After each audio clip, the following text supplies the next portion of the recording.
everybody, we're in Ohio, about 20 minutes away from picking up something special. I've been chasing this lead for about 6 months or so and searching for a Jeep like this for about 2.5 to 3 years on a daily, weekly basis. So it looked pretty good in the pictures, but you can't be very picky when you're picking up something like this, so it should go great with the Navy Jeep that I have, so let's see what happens. This is the Valentine NC2 mobile power unit. At the moment, it's the only one known to exist.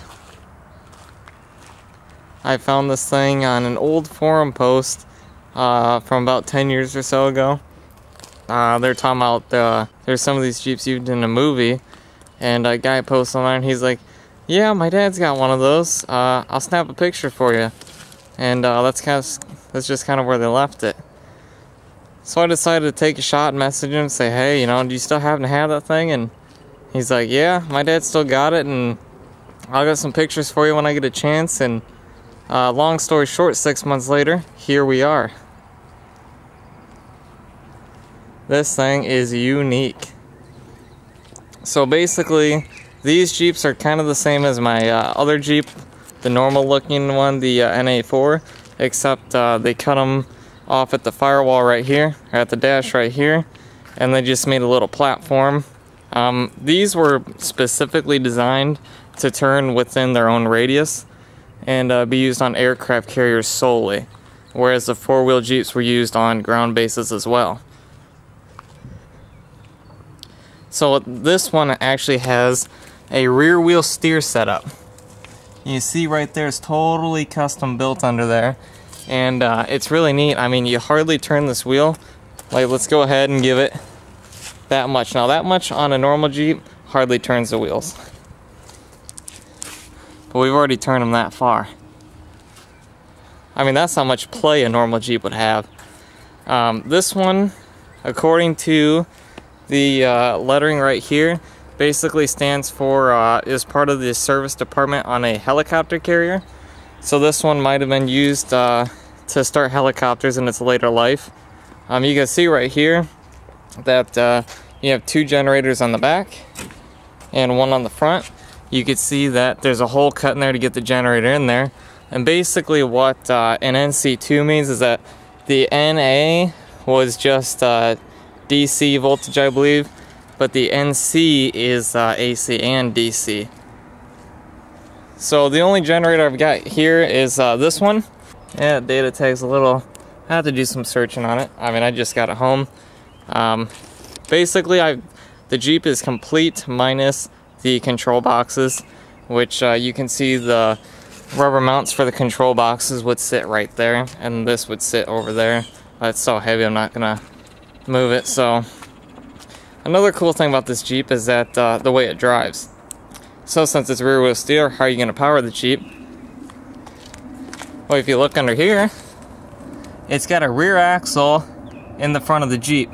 This generator unit is basically your transfer case. You know, power goes from the tranny straight into this, and then the emergency brake drum is on the front, where a drive shaft also goes to the front wheels.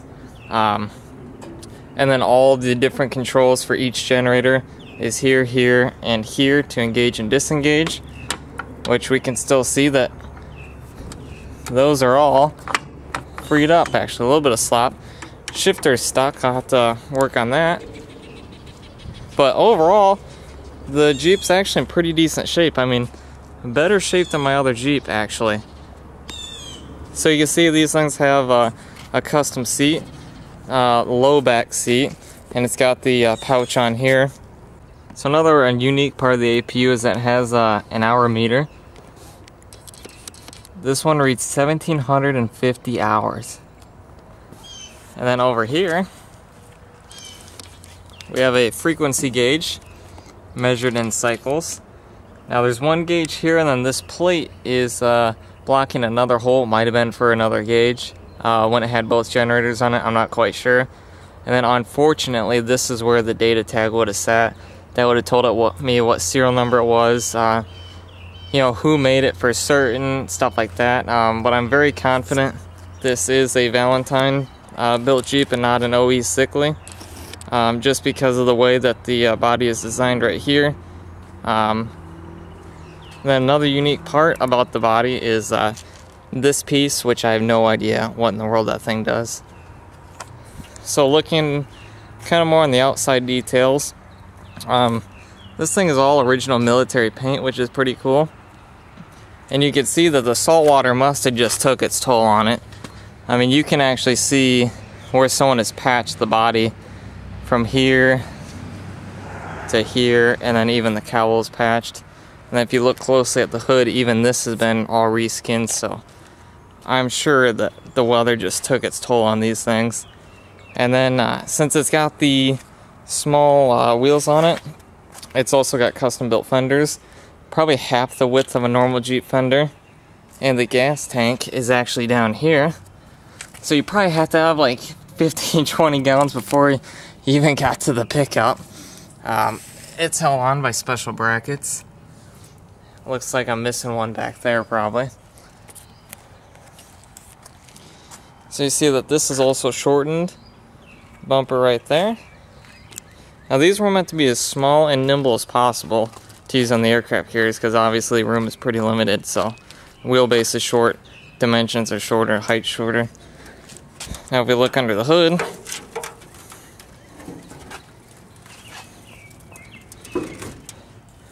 this actually has a pretty clean cut hood, very nice straight cuts.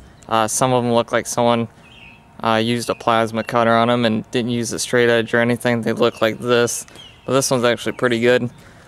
So we've got under here, appears to be an M38A1 style engine. You'll see that's got suppressed wiring in it, suppressed ignition system, so it wouldn't interfere with radio frequencies. The distributor, the generator, all the battery hookups, they're all suppressed wiring system. And you know, it's even got a governor on it, so you just crank the baby wide open and spin those generators. Remote oil filter, just a normal Jeep horn, lots of overspray. And now another cool thing about this engine is that it has a rebuild tag on it. So looking at this thing, so this probably stands for Norfolk, Virginia. It was rebuilt in 1969, which is pretty interesting. And they tested it for 4 hours when they rebuilt it. My other Jeep was sold as surplus in 1962. So this thing served much longer than the other Jeep that I have, which is pretty crazy. Probably why it's been patched so many times. The exhaust, you know, runs straight out through the fender. And then down here, kind of like an MB style exhaust. It might even be the same one. I mean, not even a proper side step like that used to come on Jeeps from the factory. You see the remnants of it, and it looks like they just kind of patched right over it with this. Now this thing hasn't ran since 1982. The guy I got it from, his dad bought them back in 1982, and he bought, about 5 of these things, and just bought them to rip the engines out of them. Now this one was the nicest out of all of them, believe it or not. They said that the rest were just trash, I mean, scrap metal. So they ripped the engines out of the other ones. This one, I don't know if they just never got around to it or they decided to keep it for their collection. But I mean, there was so much stuff there that you wouldn't even have known this thing was out in the corner. So lucky for me, I managed to buy it. So now that being said, since it's sat since 82, shifter's stuck, the engine's probably not in too good of shape. So I think right now what I'm going to do is put it inside.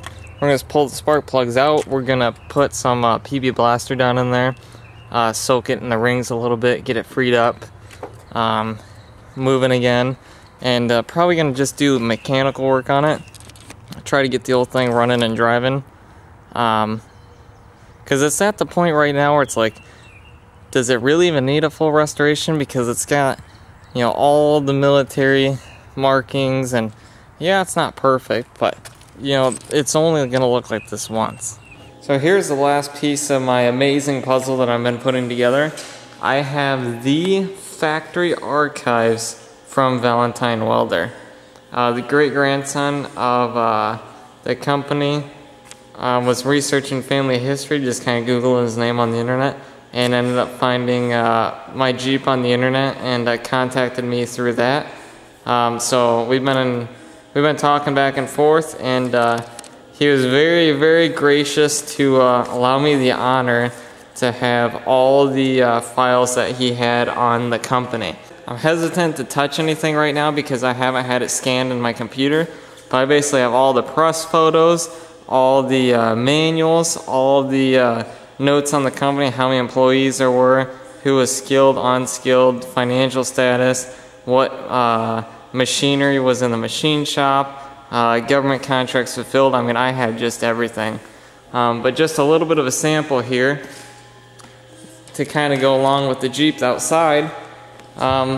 This is why I'm very confident that is a Valentine NC2. You can see in this picture, this one is the NC2. The writing is not on this picture, but it is on another one. You can see it's got the same generator system set up with the generators in the rear and the front. And then it's also got the control boxes stacked right there where they should be. Now the NA2 is a much simpler setup. You'll see it's only got one generator and then the control box is like that. Here's a colored press photo of the NC2. There's a pretty visible shot of the same generator mechanism that I have. You can even tell the cooling system is the same way. And then here's an expo picture from the company. They have both an NA2 and an NC2 present, along with some of the welding equipment in the center there. So this is all some pretty cool stuff, and I can't wait to see where else this Jeep takes me.